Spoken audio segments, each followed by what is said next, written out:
Good morning and welcome to Rising. We have, of course, a great show for you today. Thanks so much for tuning in.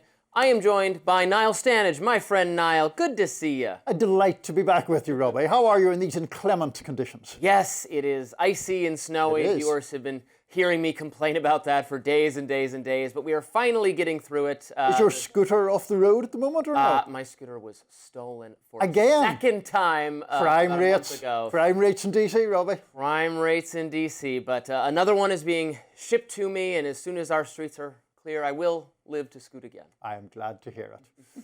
So coming up on Rising, both former President Bill Clinton and former Secretary of State Hillary Clinton have agreed to testify in a House investigation into sex offender Jeffrey Epstein. Plus, New York Magazine has a very critical new profile out on Congresswoman Nancy Mace.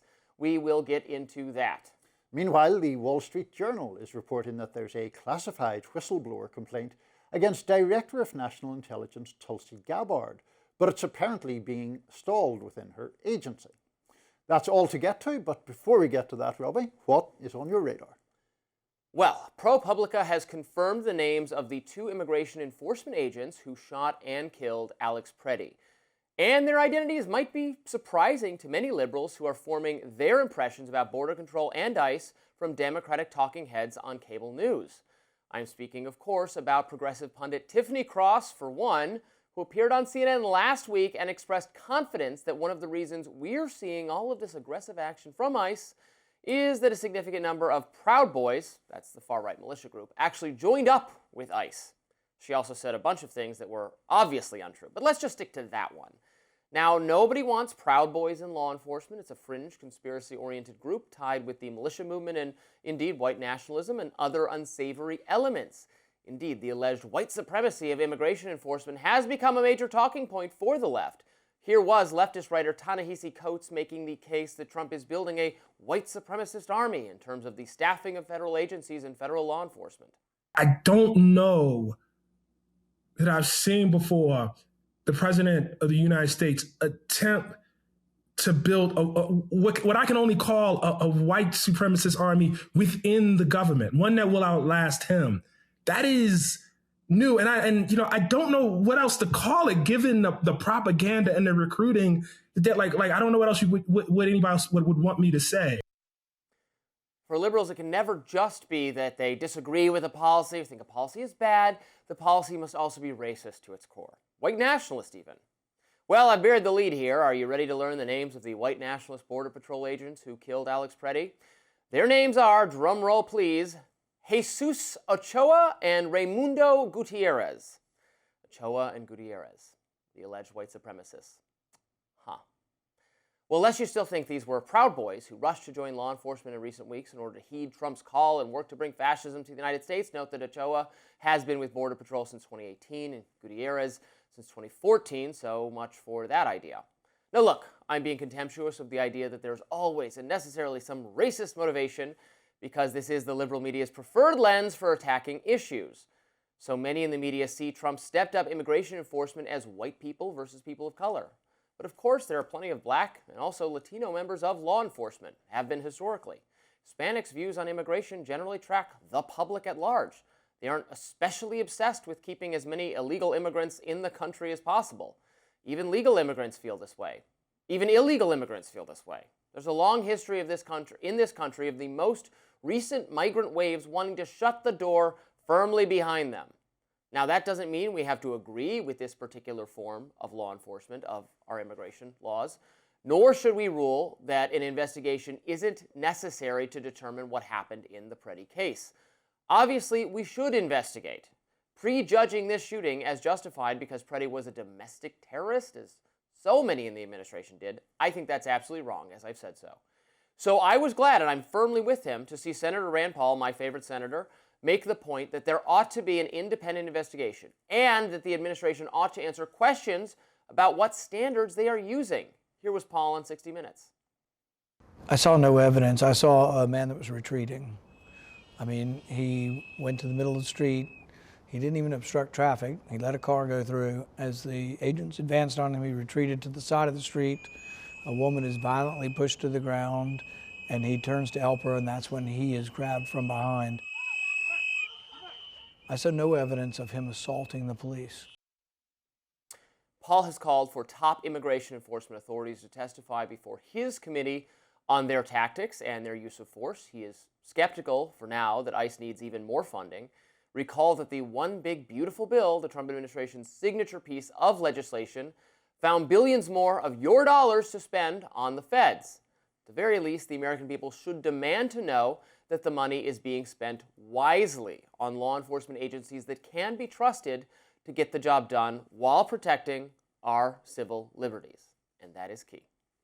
Hello, Niall. Well, I mean, let me, as we ease our way back into our reunion, begin Yes. with the point that I do agree with you on, which is Rand Paul. I think that Rand Paul, whether I agree with him across the board or not, is beside the point. Rand Paul does have a consistent set of beliefs and principles that he, by and large, sticks with. And I think he stuck with them there in that 60 Minutes clip that you played. And I think that's important.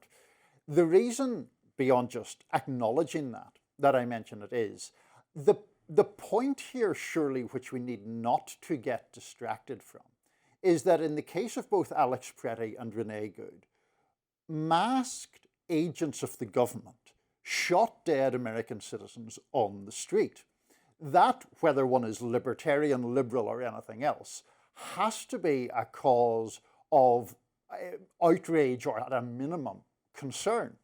Now, to the point about these guys' names being revealed, it is notable that those names were not revealed by the government or by any investigatory body. They were revealed by ProPublica. Right. I would argue that it is in the interests of all of us, as just people in this nation writ large, that if government agents shoot somebody dead, we should know their names. That seems a very low baseline to get over, which was not got over in this case. And then just finally, because obviously I want to leave you time to rebut this, but I mean, I have, for example, have never made the argument that it is racial animus in the case of Pretti or in the case of the shooting dead of Renee Good. It is, I think, the argument is about abuse of state power and that power having been used in a way that many people find abusive, there to be apparent impunity for doing so. Well, sure, and I also object to abuses of state power. I think in the discourse, in the discussion of this, I encounter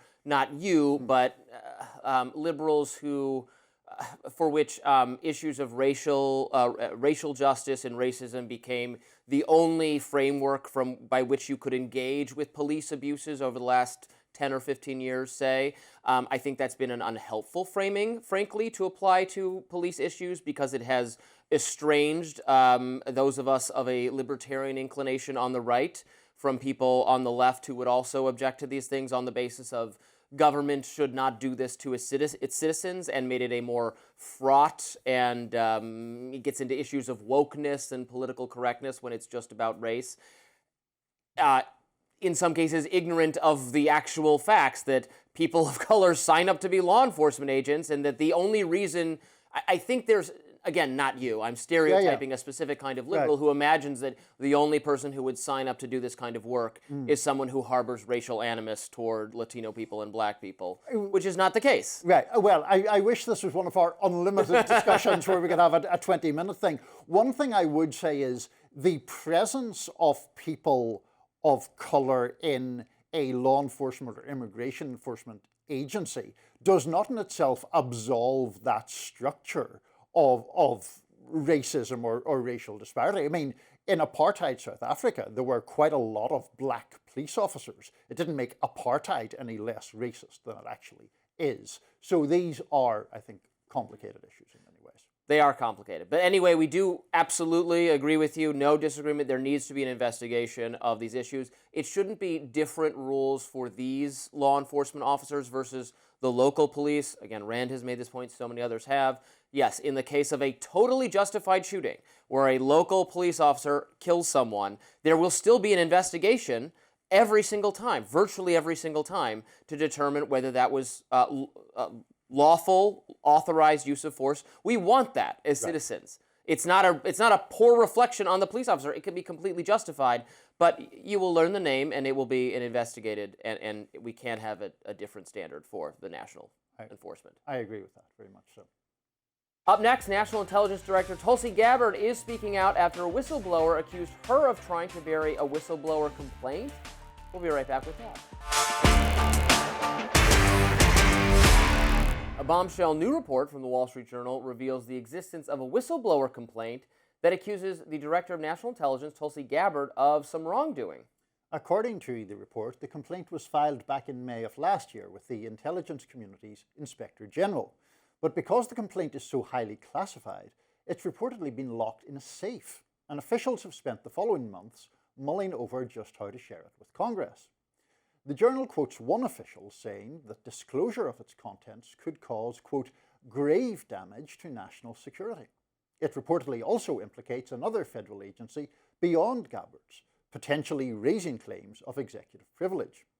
The Wall Street Journal also got its hands on a letter from the whistleblower's lawyer to Gabbard, accusing her office of failing to provide the necessary security guidance on how to share the complaint with Congress, effectively stalling that effort. A representative for the Inspector General told the Journal that the office had determined some allegations in the complaint were not credible, and they couldn't reach a determination on others. However, the whistleblower's lawyer said he was never informed that those conclusions had been reached. Now, this report comes just days after Gabbard came under fire for her presence during the FBI raid on a Fulton County, Georgia election center, something former FBI Deputy Director Andrew McCabe said was not within the scope of her duties. No reason whatsoever Tulsi Gabbard should be anywhere near the execution of a search warrant in a criminal case by the FBI or by any other law enforcement entity. As DNI, she has no operational authority. It's a terrible, terrible influence on what they purport to be conducting a legitimate criminal investigation. It's injecting politics into an already very political situation. Just bad on all counts. Well, Gabbard pushed back on that in a letter explaining her presence to Senator Mark Warner and Representative Jim Himes, the top two Democrats on the House and Senate Intelligence Committees. She wrote in part, "My presence was requested by the President and executed under my broad statutory authority to coordinate, integrate, and analyze intelligence relating to election security. The FBI's intelligence, counterintelligence divisions are one of the 18 elements that I oversee." As for the complaint, Gabbard's office dismissed it as, quote, baseless and politically motivated, and her allies in the intelligence community seem to agree. Director of the National Counterterrorism Center, Joe Kent, he wrote on X, "Like clockwork, DNI Gabbard finds 2020 election fraud," and days later, the Wall Street Journal publishes a cryptic hit piece from anonymous sources. This is the Russiagate impeachment hoax playbook meant to divert attention from the DNI's fight for the truth. No one is buying this crap in 2026. But Trump's former Deputy Press Secretary, Sarah Matthews, seemed to have a very different take. Let's listen. Trump was elected on draining the swamp, and them trying to bury this whistleblower complaint against Tulsi Gabbard is the complete opposite of that. They love to claim that they're the most transparent administration in history. White House Press Secretary Caroline Leavitt always loves to use that word, transparency. Well, where is the transparency? Because we're not seeing it when it comes to this whistleblower complaint. We're not really seeing it with the Epstein files. MAGA should be upset because he told them that he would drain the swamp, and I think this is some of the swampiest behavior we've seen yet from this administration. Well, I don't know. How am I supposed to evaluate a complaint that is so sensitive and implicates national security to such a degree it has been locked in a vault and you need a magic password to ever see it and we can't share it with Congress? But trust us, it's really, really bad for Tulsi, really embarrassing, but you can't see it. Okay? What am I supposed to say? You go and crack the combination, Robby. You got to go into the vaults and figure out how you open it. Exactly, yes, it's whatever. Look, I mean, obviously it's difficult to talk about a matter that is so intensely secretive. Mm-hmm. We really don't know what we are even discussing here. It's very bad. It's in a safe somewhere. It has also been apparently evaluated by Inspector General as not credible as it pertains to Tulsi Gabbard, but there's some other body that could be implicated in some way. What I do find interesting, I mean, it's inevitably something that you get into the weeds on here, but the lawyer for the whistleblower is arguing that it has been stalled because they haven't provided any reasonable method by which this can even be discussed. So it's just locked in limbo, the whistleblower lawyers say, at the sort of administration's behest. Difficult one to talk about because we don't know specifically what we are talking about. A whistleblower could be, yes, it could be someone with a legitimate grievance against Tulsi Gabbard and what her administration or what the DNI is doing. It could be someone who disagrees with her politics. Mm-hmm. And again, she was someone who specifically some Democrats, including Hillary Clinton, have side-eyed as being too friendly with Russia or Russiagate, all that kind of thing. So I see why someone might conclude that this is, or make the conclusion that this is in that category, someone making that kind of accusation and we can't disprove it and, oh, you can't even see it. I don't know. Now, Tulsi Gabbard, and as for the election stuff, I don't know whether it sounds like it would be unusual for her to be there, but she could be there if she wants to be. It's norm shattering. Oh no, I don't know. Well, I mean, I see that as part of an element of the Trump administration's propensity for performative stuff, generally speaking. I mean, much similar to Kristi Noem going around various places in her many role-playing kind of efforts to generate as much publicity as possible. I would be very hard-pressed to imagine there was a substantive reason why Tulsi Gabbard had to be present at that raid on the Fulton County election hub. I'll briefly mention that in my notes later, but I mean, I was, as you would expect, extraordinarily skeptical of that raid, which seems just a fishing expedition to belatedly create proof for something that has long been unproven. Tulsi is a figure we used to discuss quite a bit on Rising. A lot of interest in her from our viewers. A certainly not traditional Republican, by which I mean she was formerly a Democrat and a very left-leaning one who had a non-interventionist foreign policy, dissented from Democrats on some COVID topics and some other things that certainly on foreign policy came into the fold. Has I think somewhat been sidelined. I certainly would not think you'd say this is a Tulsi Gabbard first foreign policy. Obviously, many of the things she advocated in the past, like not doing regime change, things she said about the Middle East, things she said about Latin America, have been, the Trump administration has decided to go the other way. She hasn't resigned in protest from the administration. She doesn't seem to be making policy on those topics, and I don't know whether that's a source of frustration for her or not. One imagines it is, unless she's totally changed her views. I doubt that. So I don't know. She does seem to have been frozen out of that to quite a large extent, and I'm going off memory here, so you can correct me if I'm wrong. Was there not something where she wasn't in the room for? Was it the Maduro operation? There was something where you would have expected a director of national intelligence to be present, and she wasn't. And that she was out with field agents overseeing these. I don't think that was the same night, Robby, in fairness. But I mean, I do think that the general issue is one where she has become marginalized. Because you're right, the Trump foreign policy has not been a Tulsi Gabbard-like foreign policy by any manner of means. Up next, Bill and Hillary Clinton agreed to testify in the House's Epstein probe to avert a contempt vote. Don't go anywhere, we'll be back with that.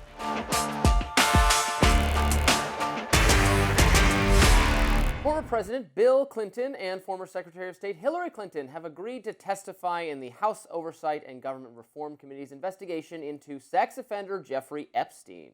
A spokesperson for Bill Clinton, Angel Urinia, responded to an ex-post from Oversight Committee Chair James Comer, writing, quote, "They negotiated in good faith. You did not. They told you under oath what they know, but you don't care." But the former President and former Secretary of State will be there. They look forward to setting a precedent that applies to everyone. In a statement on Monday night, Comer said the only reason they have said they agreed to terms is because the House has moved forward with contempt. Those terms lack clarity yet again, and they have provided no dates for their depositions. I will clarify the terms they are agreeing to and then discuss next steps with my committee members. The Oversight Committee previously voted to advance contempt resolutions for the Clintons to the House floor, but that was suspended Monday night after the Clintons agreed to provide testimony. Democratic Congressman Robert Garcia, the ranking member of the Oversight Committee, said Monday evening, quote, the Clintons have offered to testify fully to every single request from Chairman Comer and the Republicans, so they've accepted the full offer. Hillary Clinton's lawyers asked Comer if Hillary, who has never met or spoken to Epstein, could be allowed to make a sworn declaration instead of testifying. Comer responded in a letter obtained by New York Times saying that Hillary Clinton would also submit to an in-person interview if the committee insisted on it. No former president has appeared before Congress since 1983. And when President Trump was subpoenaed in 2022 by the Select Committee investigating the January the 6th Capitol riot, he sued the panel to try to block it. The panel ultimately withdrew that subpoena.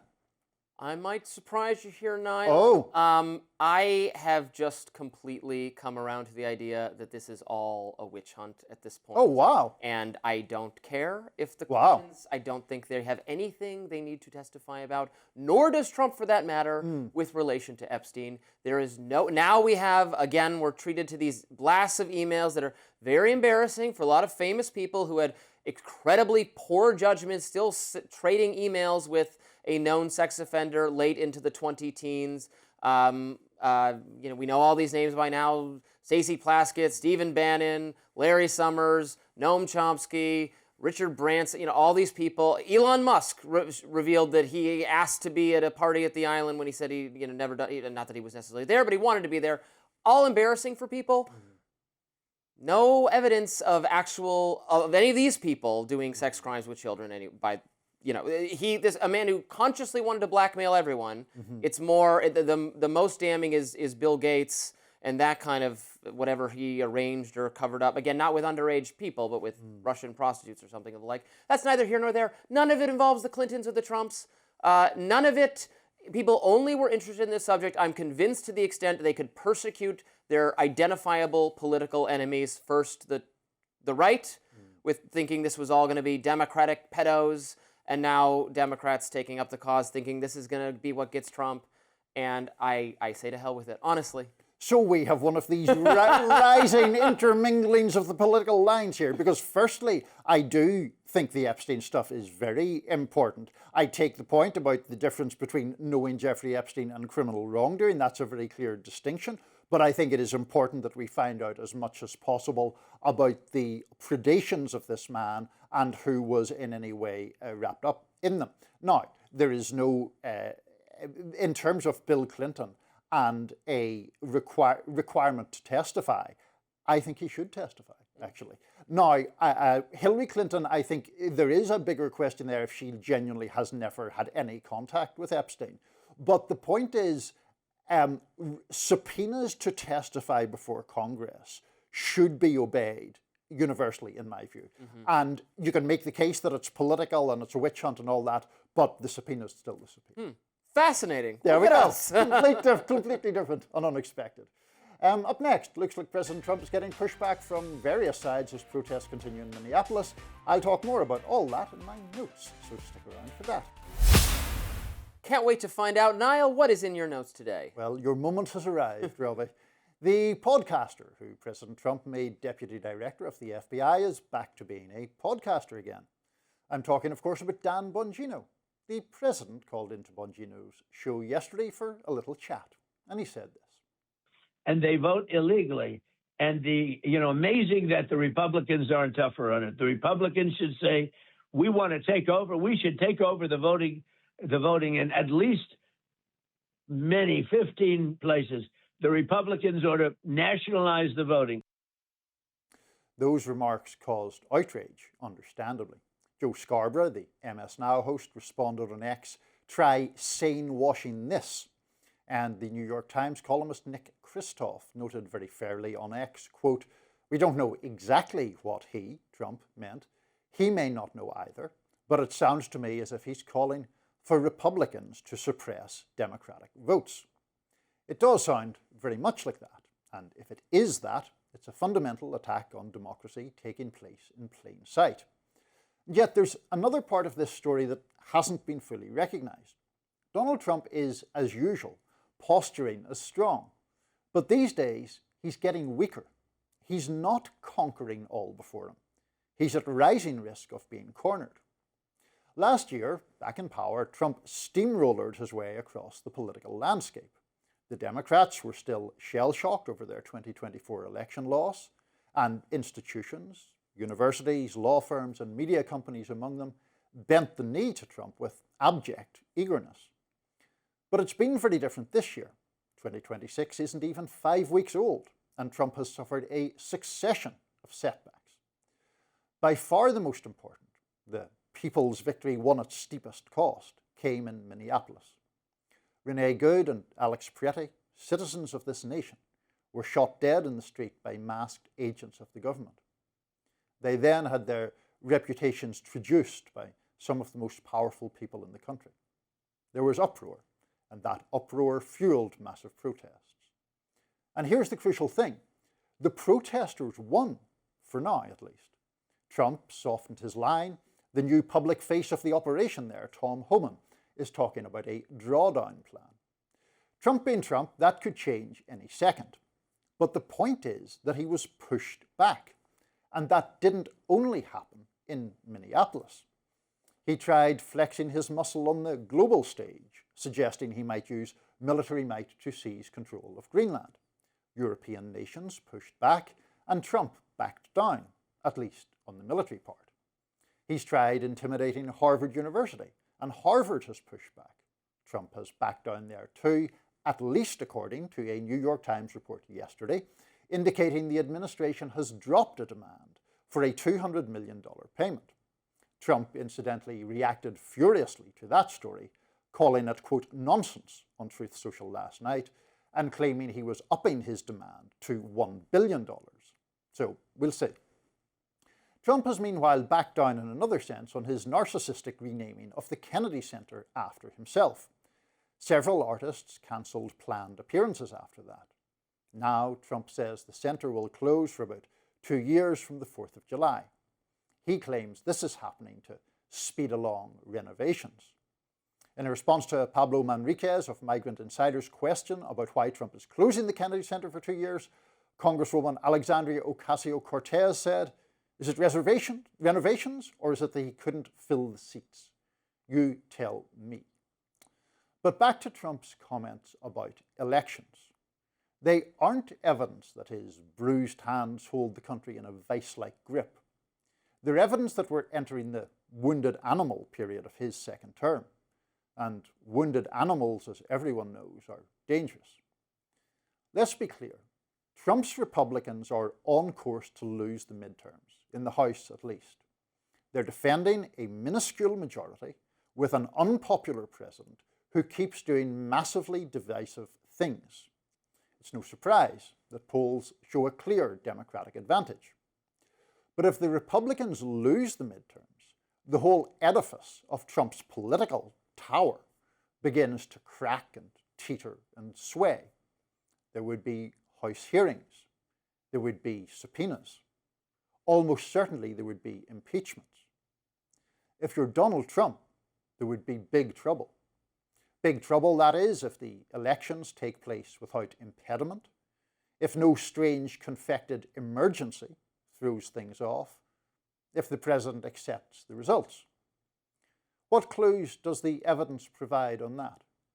He doesn't accept his defeat by about 7 million votes in 2020. He pardoned the people who rioted to overthrow that result and keep him in power. His FBI raided an election hub in Georgia just last week. And now he wants his party to somehow, some way, take over the voting. It's time to brace ourselves. We're on a collision course here. And we're on it not because of Donald Trump's strength, but because of his weakness. You know, I see things slightly differently. I'm sure you do. Imagine. But one way, you're talking about examples of things where Trump has been defeated or has stopped persisting in the thing he's trying to accomplish. And I think, not in every one of those cases, but a lot of it comes down to his execution strategy, which has just been very flawed given the power they've had for this past 2 years, which they're about to lose because they're going to lose control of the House, at least. They had complete control of the government, and they don't pass any laws. This, for instance, the Haiti migrant that got reversed by a court. Well, because it's just a declaration Trump made. And, we could argue whether it should be within his power to just declare it. I'd argue maybe it should be because the president should have immigration authority. But look, if you don't like the court disagreeing with him, pass a law. Just have them put into law that we're changing the immigration policies from that part. Then there will be some structure, and then if the court still disagrees, then you can rail about it. Or if Democrats vote against it, then put them on. You have them on the record, and you can go to your base and say, well, we would like to cut off immigration from Haiti, and we think most of the country would too, but Democrats are blocking it. But they won't go that route on so many of these things. They won't seek there's no legislative force to them, so they can be undone by the courts, and then Trump is just fuming and frustrated. And I think part of that is also an exhaustion that his own side feels, that we're not accomplishing anything that has any staying power because it's not being put into law. But, I mean, the fact that it's not being put into law, perhaps we actually don't disagree by that much in this score. The fact that it's not being put into law, or there aren't even attempts to put it into law, that's not happening by accident. That's because Trump and people close to Trump believe a president, well, so long as that president is named Trump, should have massively expansive powers to override Congress, to override the judiciary. And I believe I should have a pony, but it's not. There are defined powers for good reasons of the executive, and Congress is supposed to have a lot of powers, and just nobody has thought to say to the White House that, hey, if you really want it this way, tell the Congress, tell Speaker Johnson, he'll do whatever you say. And then get the Senate to do something. And if they block it, they block it. Then try it your other creative way. But they're not even trying it. Because they don't. Way. But isn't the obvious logical extension of that argument to say they're not trying it because they don't believe it, that they don't actually believe that Congress should have those powers to curb him? I think Congress has just gotten really, really, really, really lazy. And it's convenient for them to not have to vote on anything, because they have all fancied themselves content creators and cable news talking heads and pundits, and they enjoy just participating in the conservative media ecosystem without having to do any real work of taking difficult votes. And this is true to some extent and then on the Democratic side, maybe they want to do something, but they're just in the minority, so there's no collaboration anymore. There's no at least we can work together to advance some bill. I mean, Amy Klobuchar is leaving the chamber to go be governor of a state, hopefully for her, because then you can actually get your way. You can actually do things you want to do.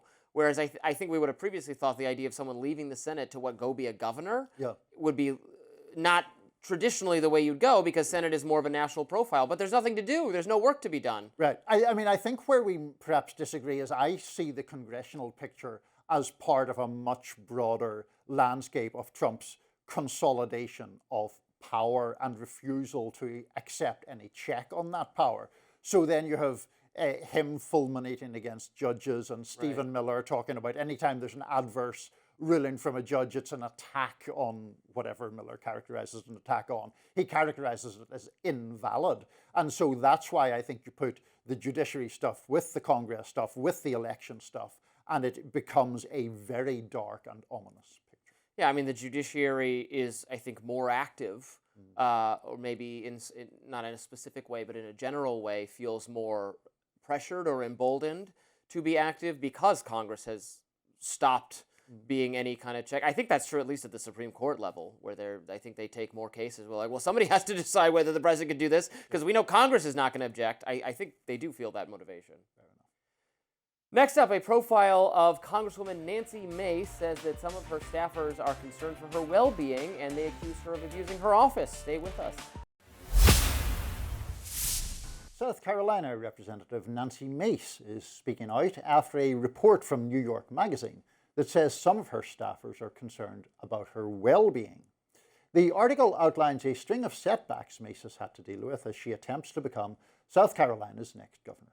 The most notable was last year when police say she went on a profanity-laced tirade against security at the Charleston airport. The report does say that the incident greatly hurt her chances of winning the gubernatorial race.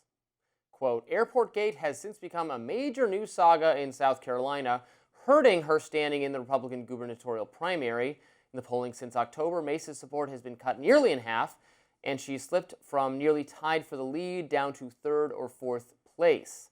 There's also the matter of her lack of support from President Trump, with the report saying her chances of being endorsed for governor by Trump are nearly zero. Sources close to Mace believe that her vote for a discharge petition to release the Epstein files is likely to blame for her not getting a Trump endorsement. The article reads, Trump advisors conveyed to her that she could still advocate for victims through her role on the House Oversight Committee, and there were enough Republican votes for the discharge petition to pass anyway. But it didn't matter. Instead of using her leverage, Mace was sticking to her position. On top of that, the article also goes into accusations of misconduct from Mace in dealing with her staffers. Some of her aides allege that Mace abused her office by giving them orders to bring alcohol to her house parties and clean properties she rented out on Airbnb. One of her former aides even accused the congresswoman of having them promote her on Reddit forums talking about the most attractive women in Congress in an attempt to boost her standings in those rankings, I take it. Mace was aware that this report from New York Magazine was going to be released, and she got her response out ahead of time, brushing off the article as a, quote, hit piece. Here's some more of her response posted on X. The whole thing is just sort of silly, but that's what the establishment does when you don't conform or follow their rules. And if I have enemies, good, get in line. It means I've done something. It means I've stood for something. My values and my principles, and because I listen to you, the people. I don't listen to anybody else. I've never been a good old boy. I never will be. And doing the same thing we've always done is what got us into this mess. Is the music on Nancy Mace's video? Or Yeah. Oh, it is? I don't think we added it. I would hope we didn't, but Pretty sure. It seems very dramatic. We did not add it, control room Excellent. says. Oh, Nancy. We've discussed Nancy a good few times. We have. And look, I certainly do not dismiss out of hand the idea that this could be some kind of hit job. And when I have some contempt for what has become a more normal journalistic practice to rely on anonymous sources to gripe about their workplace environment, in Congress, in media, in whatever. Surprise, surprise, you go out to drinks with somebody and you get them to talk about their job. You can generally get them to complain about it, and then you can put that in an article to make it seem like things are bad. You know, we used to, as journalists, reserve anonymity for sensitive national security topics where the person's life might be in danger, not just their job. So I do honestly approach this with some skepticism. I had skepticism about Fetterman's office place reporting and other things. I was skeptical of the Amy Klobuchar back in the day when they're like, oh, she's so comb for the abusive to her salad. staff. Okay, Yeah. well, everyone complains about their bosses. But the framing of this is staffers worried for Nancy Mace's mental health. I am also worried for her mental well-being, so I will not dismiss these complaints out of hand. Right. Because without knowing anything specifically about her and just processing what I see of her media appearances and her social media behavior over the course of the last few years, it does seem troubled to me. Yeah, I mean, look. To say it nicely. This is, it's a tricky thing.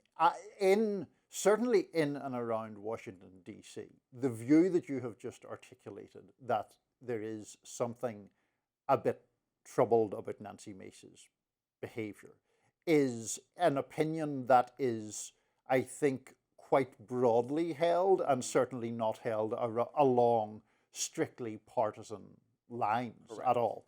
Now, she would obviously adamantly deny that, as she has every right to do, and has every right to push back against this report as a hit job. People can, I think, simply make their own judgments about her behavior. I do take your point about anonymous sources, and we all, I think, get drawn into that. But, you know, now it has become a source granted anonymity to talk freely, and it's like, well, that's just anybody then. It's a caveat with no meaning. But look, I mean, things like the suggestion that she's like calling people in the early hours of the morning to bring her booze and all that. If that's true, is it disqualifying? I don't think it is. I mean, it's not very professional behavior. Is it disqualifying? I don't care. I mean, it's a fun work environment can be a good thing. You bring in booze to the house, I don't have any problem with that. Making them clean the Airbnb property is not good. And then her behavior at that airport was indeed completely appalling. Right. She's done the whole pajama trip, the What first made me go, this is bizarre, is what she accused her ex-boyfriend or fiance of, and did it in Congress so that she has legal protections. Legal protections. That made me go, that's not normal. Like she's personalizing everything very much. Yeah. Again, I don't want this to sound like I'm saying, oh, the hysterical woman. This sound very antiquated, right? Of us, but not all of these concerns are from political enemies. I will just say that. It is from people who otherwise, and if she's estranged from Trump because of the Epstein vote, because she voted for disclosure, she voted her conscience, she voted something she believed in, and didn't cave on that. That is to her credit. Right. That is not a knock on her at all. I don't. Some of her political stances I like perfectly fine. I think she's. I frankly think she was a more interesting political figure a few years ago. Where now she's become, and again, it's just the social media behavior is so right.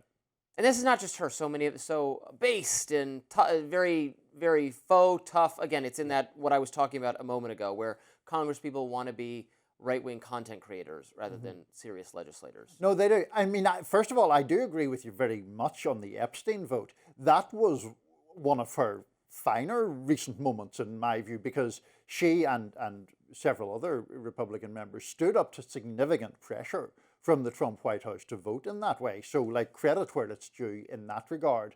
The social media behavior, even by the standards of 2026, seems to me very overtly intended simply to grab attention, and to an extreme level. I mean, it's well beyond what has become the default for members of Congress.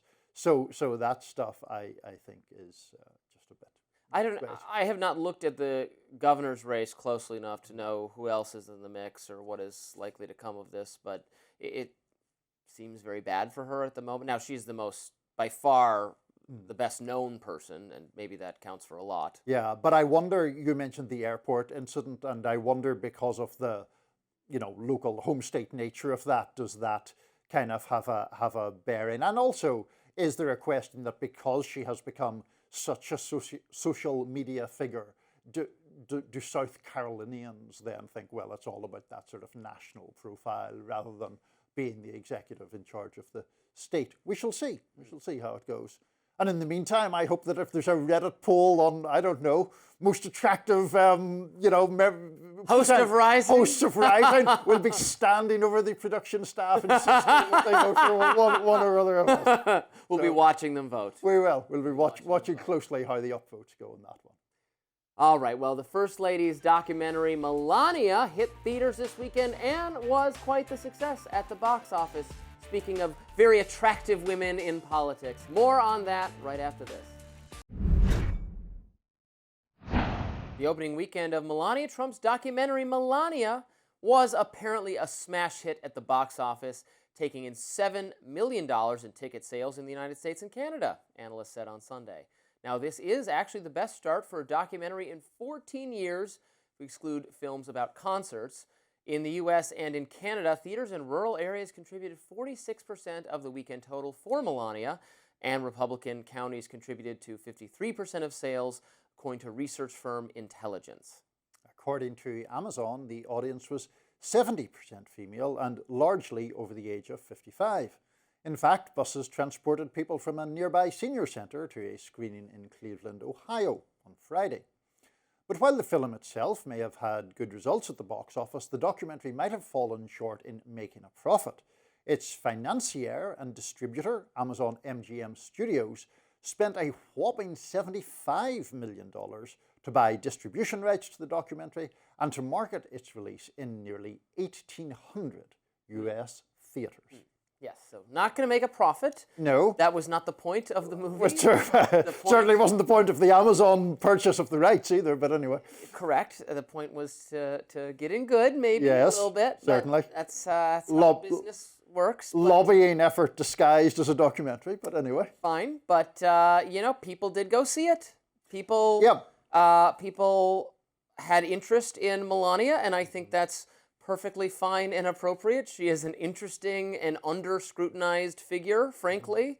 We love our first ladies, our historic first ladies, and She is a beautiful woman with a fantastic sense of style, and I could see myself watching it certainly. You haven't been to see Melania just yet? No, Sadly not. So look. I'll watch it on Amazon. Yes, well, as you should see, they should get some return for their 75 million expenditure. Yeah. So look, obviously in terms of the deal for this documentary, I am enormously skeptical of it. It's essentially a gift to the Trumps, as I see it, to sweeten the ground for Amazon and for Jeff Bezos. So I'm extremely dubious about all of that. One thing I would say, to be fair, is that there is a propensity, particularly in cultural matters, for a mainstream media to confuse two things. One being, we would not like to see this, or we regard it as in some way kind of lowbrow, versus there is no market for it. Right. And that pattern, I think, often repeats itself. I mean, there's a whole growth that a friend of mine has covered quite a lot on her own independent show on sort of Christian-themed movies. I, as someone who's not religious at all, I'm not going to go and see a Christian-themed movie. But there's a big market for it, and a lot of those studios have made big profits. So there is that audience out there.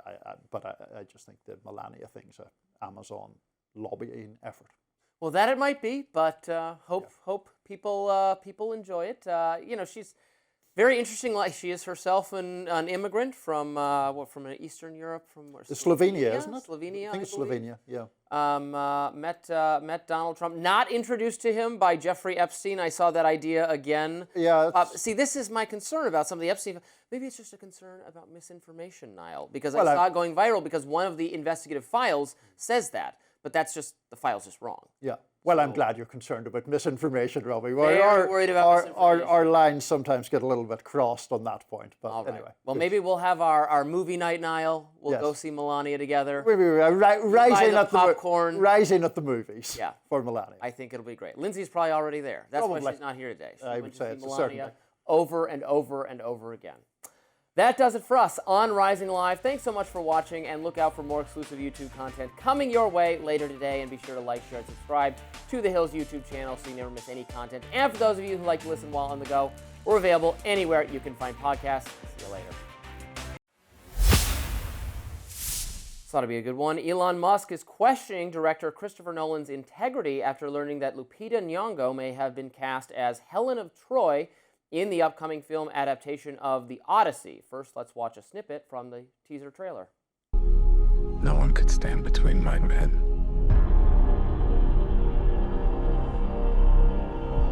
and home.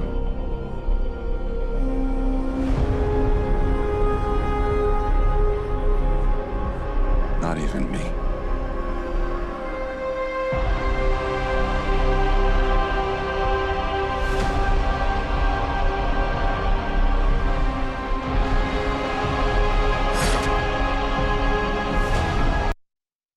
On Sunday morning, one ex-user claimed that if Lupita Nyong'o plays Helen of Troy, it would be an insult to the Greek poet Homer, the one who wrote the Odyssey. The user writes, Helen of Troy was fair-skinned, blonde, and the face that launched 1,000 ships, because she was so beautiful that men started a war over her. Casting choices that make the premise incoherent are admissions that the story was never the point and an insult to the author. Musk responded on that same X post saying Chris Nolan has lost his integrity. Daily Wire host Andrew Cleven responded to an image shared of Lupita Nyong'o on X, where Nyong'o is being compared to actress Diane Kruger, who played Helen's character in the 2004 film Troy. Cleven writes, the pic in the retweeted post below is an unfair picture of Lupita Nyong'o, who is not only a spectacular actress but also a babe. Also, Helen wasn't a blonde either. I'm going to take the road less traveled here and comment on this movie after I've seen it. Rad, I know, but still. The Odyssey is premiering on July 17th. It stars Matt Damon, Tom Holland, Anne Hathaway, Zendaya, and Robert Pattinson, and a bunch of other people. Variety reports Nyong'o's role in the film has actually not been confirmed yet. And that is pretty key to this whole discussion, which is way too premature because we don't actually know what her role is in the movie. This was like an online rumor that she's going to be Helen. Okay. Maybe she'll be Helen. And then it was accompanied with a very, frankly, unflattering picture of Lupita Nyong'o from a different movie. A movie where she plays a slave. It might have been 12 Years a Slave. I don't know if she was in that movie. I'm sorry if it's not that one. Where she is, by the nature of the movie, is like beaten down and subjugated and is not looking her best. She's a very beautiful woman. Further, this is getting a little ridiculous because this is now right-wing people are doing basically cultural appropriation. Right. Like, Helen of Troy is a fictitious character, A. She was created supernaturally by the gods, so really she can look any which way they want. Right. And then if you're saying, well, she's not Greek, so she couldn't play Helen.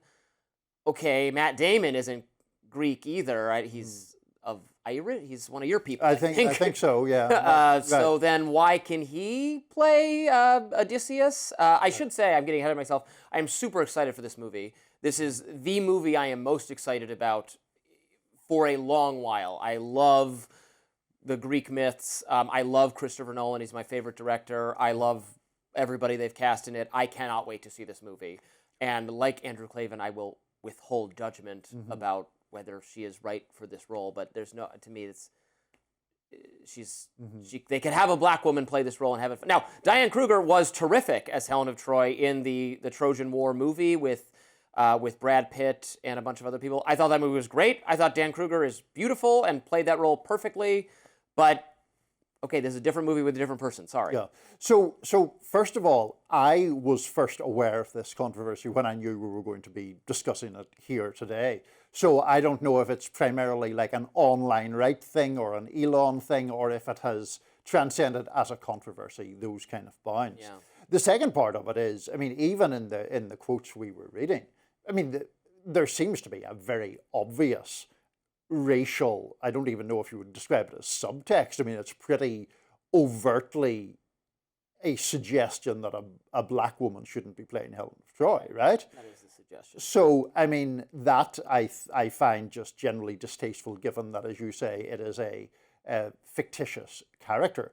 More to the point, well, also to the point, like, so we're getting into this thing where we have the idea of what a character is supposed to resemble, and we're just, if someone casts a character who doesn't fit this preordained notion, that's a loss of integrity. I mean, we were talking just in an earlier segment about Christian-related movies. Like, Jesus was not, in fact, by all accounts, like a blue-eyed blonde person. Is that a loss of integrity? He doesn't usually play. This gets to a point that Mediterranean people, like the Mediterranean is surrounded by 3 different continents, but if you live on the coast of northern Africa, off the coast of the Mediterranean, or in the Middle East, or in Europe, all those people, the olive skin complexion that appears in literature is all tan-looking people who kind of look similar to each other. It's not black people, white people, and Arab people, the way we think of these 3 continents, right. Which goes to, in this time period, they would not have recognized these kinds of distinct. This comes up when they have Cleopatra played by a kind of white-looking or, again, all Italian or Spanish-looking person. Like, well, that is actually fine because, again, all these people resemble. It's Jesus, Cleopatra, Julius Caesar. Yeah. There's more in common ethnicity-wise because our modern-day conception of the white race and the black race is actually a modern invention. It's not something that ancient peoples, they did not see it that way. Right. I mean, which again brings me back to the point. I mean, I know you are generally reluctant, I would say, to get into discussions of identity or racial identity and what should fit and what shouldn't. But I mean, this just gets back to the idea that to me, this seems a kind of confected controversy to lambaste a very good black female actor and to try to, in some fashion, discredit her. And obviously I found that completely distasteful and inappropriate for the people doing it. And the reason I'm knocking any conservative who's jumping on this bandwagon is, again, this is typically has been something of a more left-wing or woke complaints that you've cast a white person when it should have. And I'll give you an example that actually occurred this week.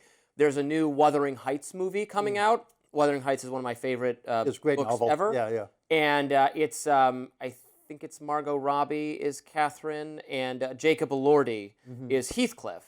And Heathcliff is described in the book as dark-skinned gypsy, which could mean Romani, but again, dark-skinned for Emily Bronte could have also meant swarthy Italian or Spaniard, would not have necessarily meant black person.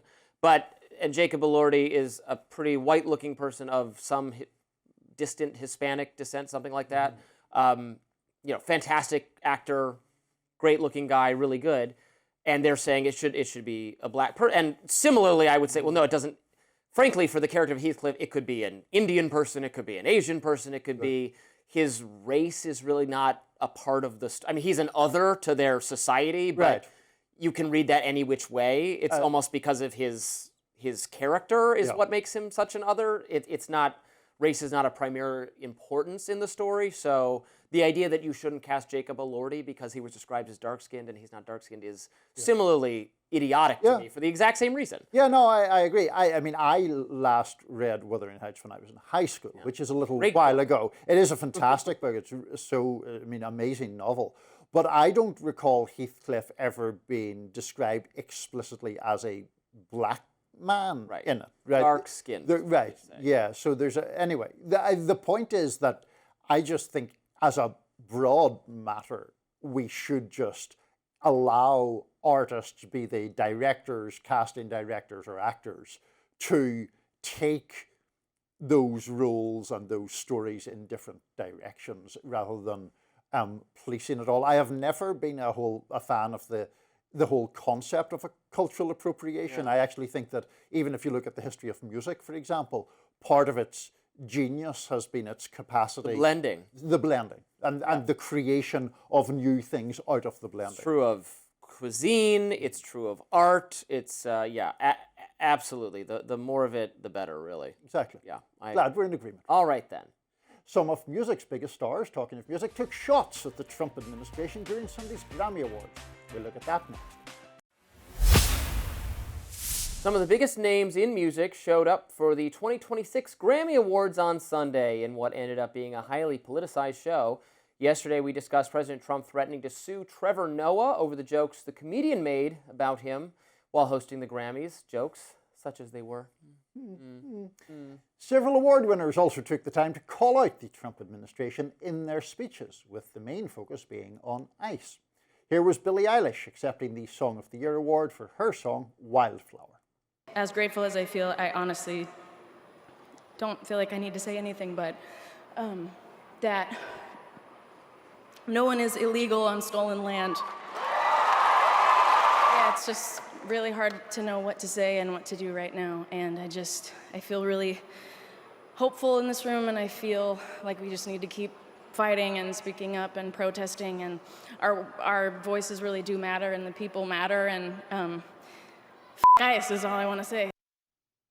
Eilish's speech was quickly going viral and, of course, denounced by the right. Utah Senator Mike Lee wrote, "Any white person who does a public stolen land acknowledgement should immediately give his or her land to the Native Americans. Otherwise, they don't mean it." Also, I'm pretty sure they don't mean it. But the big star of this year's show was Bad Bunny, the Puerto Rican artist who won multiple awards, including Album of the Year.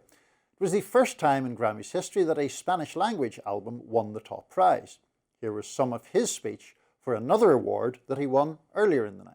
Before I say thanks to God, I'm going to say eyes out. We're not savage, we're not animals, we're not aliens, we are humans, and we are Americans. Bad Bunny is also getting ready to perform at the halftime show of the Super Bowl in just a few days. He has drawn scrutiny from the MAGA crowd for his repeated criticisms of Trump. Last year, he declined to perform in the continental United States during his world tour, saying he was concerned that ICE raids would put his fans in danger. Some conservatives suggested they will boycott the halftime show, and Turning Point USA has even put together an alternative show featuring Kid Rock as the headliner. Republican influencer and former Marine Jason Nelson says on X, if the NFL doesn't immediately switch the halftime show from whoever Bad Bunny is, they will see the largest viewership drop in Super Bowl history. The boycott will be bigger than the game itself. Heck, I'll boycott anyone who advertises. Change the show, or we change the channel. Bet you're going to be flipping over from Bad Bunny to Kid Rock. I will be, I would have to fervently stick with Bad Bunny on that. Also, that thing of like whoever Bad Bunny is, like at this stage, there aren't many people who genuinely don't know who he is. Even, he has permeated even my awareness There at we this go. point, which of music is very low. But Robby Soave, professor of pop. yes. Not generally something that's said. Look, award shows, we're used to what I would describe as kind of empty and hollow statements about political topics from, oh, keep fighting, keep protesting. Well, okay, what are you doing? It's fine. But, that's par for the course. I'm with Ricky Gervais, who's in my favorite award speech of all time said, nobody wants to hear from you. You've spent less time in school than Greta Thunberg. Get your award, thank your God, and get off the stage. Love that guy. But, they're going to do what they're going to do. It's fine. I think the comment, no one is illegal on stolen land, deserves some additional scrutiny. What does that mean? That means no crimes can be committed because the land doesn't, the sovereign people are not sovereign over the land. I think stolen land is a kind of ridiculous concept because, well, who did they steal it from? The native people didn't have it for all of human history until we arrived here, but, there I go again. So let me defend Billie Eilish. No surprise that you and I disagree on this one, I think. Firstly, someone who has a platform is entitled to use that platform to express whatever views they wish. And of course, people are entitled to challenge that view. The stolen land thing, I certainly don't take that as meaning no law. There can be no law anywhere in a nation that is constructed on stolen land. I think she's making the argument, albeit in fairly combative terms, that the nature of the United States is that we are all immigrants or descended from immigrants unless we're indigenous people. Furthermore, there was a story last month that I tweeted and various others did too, where several Native Americans originally from the Sioux tribe were detained by ICE.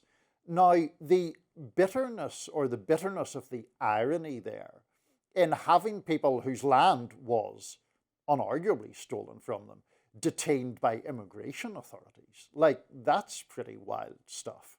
Now, there's a whole separate point of it, land acknowledgements, blah, blah. Billie Eilish is entitled to make her feelings known. I thought that the rest of her speech, which we played there, about the importance of people raising their voice, is important in the current climate, and so good for her. Is the short version. I just don't. If your view is that we stole the land from some group of people, that's a concern that people who have about immigrants now, or that our culture is under assault, or if that is the worldview that it was stolen, then I think that would give credit to the things people are complaining about now that I mostly reject, because the land does not natively belong to anyone, and it is ours by right of conquest at this point. Not to go all Marlon Brando or Russell Means on you here, but white settlers removed indigenous people from the land with enormous violence and enormous mendacity, of that. As assuredly as the natives removed the natives they took the land from previously. They didn't all just live in some idyllic little, not that you're saying this, but I do encounter this idea on the left, a wrong idea that they were just all holding hands and frolicking and eating a little bit of bison and everything was fine. And then we came here and we introduced warfare to them. Is a very romanticizing the native of not just America, but of the history of human beings is a history of warfare and displacement and slavery and genocide in every continent and in every corner of the world. There can be a romanticization of some things, and in general, taking the indigenous element out of it. I mean, sometimes there's a sort of romanticization of impoverishment generally. I mean, that I think goes on quite a lot.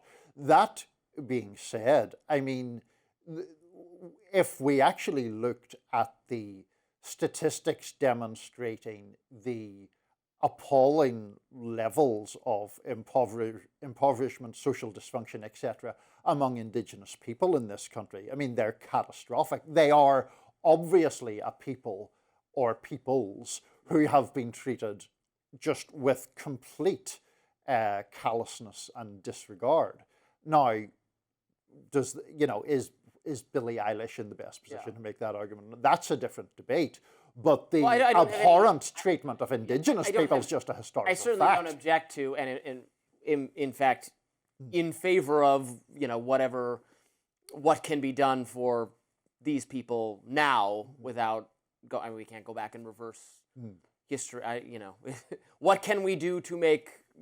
Our Native Americans are obviously should be and are citizens and are part of our country and should be, whatever we can do to, I mean, whatever we can do to help, disadvantaged. I'm less about it having a specific race or cultural context, but whatever we can, what we owe to people who are truly poorly off. Yeah. Although I don't know if I would grant them, the casino rights that they have are rights I would extend to all people, because I don't think gambling should be illegal or tightly regulated. Yeah, I mean, I think it is valid. This is, of course, a big discussion in this country in all sorts of ways. I certainly think it is valid to argue for government policies that in some way ameliorate or expiate the injustices of the past when those injustices are completely clear. Well, if it goes into the preferential, hiring and admissions, I tend to oppose them, although I will concede that was the redressing past grievances was the reason for instance, university-based affirmative action, racial preferencing was we have done bad things to people of color and we're making up for that. The interesting thing about the history of court jurisprudence on this issue for the last 20 years is basically the Supreme Court said you can't do that. You can do racial-based preferencing because diversity is an advantage for you, which to my mind was is not as compelling, honestly. And I know some people on the left who feel that way too. Making up for past harm was a more solid reason for doing this, whereas the diversity framing is kind of a bit nebulous. It's like pseudo-scientific and nebulous. But was then the argument that all these administrators had to admit, well, yes, of course, when we said we were doing this to remedy past harms, what we really meant is we benefit from a student body that is exactly 7% this and 19% this and 3% this, which no one really believes, and it was why the whole thing eventually collapsed. Right. I mean, I think that, in general with these issues, there has to be, I think, some recognition that the legacies of past injustices do continue in various forms. And so there are still very wide racial inequities in this country.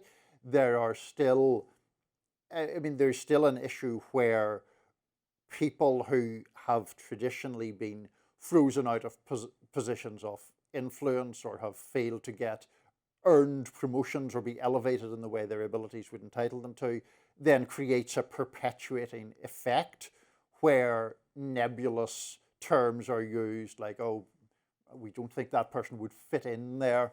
And it's actually just sort of subtle racism or subtle prejudice by another name.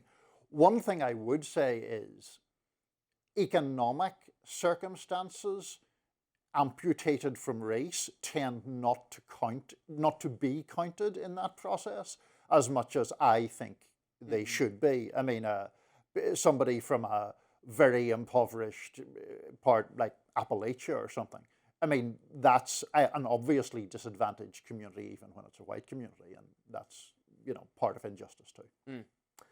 All right, we've got a lot more to talk about on Rising. Please stay with us.